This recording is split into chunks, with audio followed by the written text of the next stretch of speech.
தமிழ்நாட்டில் சட்டம் ஒழுங்கு படுகொலியில் உள்ளதாக கூறியுள்ள எதிர்க்கட்சித் தலைவர் உதயநிதி ஸ்டாலின் அடுத்த சட்டப்பேரவை கூட்டத்தொடரில் முதலமைச்சர் டான்ஸ் ஆடுவார் என எள்ளி நகையாடியுள்ளார். கழகம் சார்பாக சட்டமன்றத்தில் நாங்கள்லாம் பேசணும். ஆனால் அதற்கெல்லாம் பதில் சொல்லக்கூடிய முதலமைச்சர் அதற்கெல்லாம் பதில் சொல்லார பார்த்தீங்கன்னா ஒரு பதிலும் கிடையாது. ஆளுங்கட்சியினர் சட்டசபையில் என்னென்ன கூத்தடிச்சாங்கன்னு நீங்கள் அத்தனை பேர் தொலைக்காட்சியில் பார்த்துருப்பீங்க.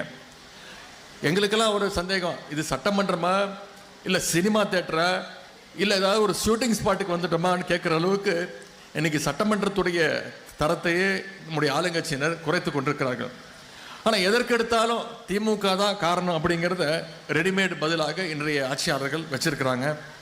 நம்முடைய தலைவர் செஞ்ச பணிகளால் நல்லது நடந்தால் அதற்கும் சேர்ந்து இந்த ஆட்சியாளர்கள் இன்னைக்கு ஸ்டிக்கர் ஓட்டிகிட்டு இருக்கிறாங்க. அதுவே ஏதாவது பிரச்சனைனா திமுக தான் காரணம் அப்படிங்கிற ரெடிமேட் பதிலையும் கொடுத்துக்கிட்டு இருக்கிறாங்க.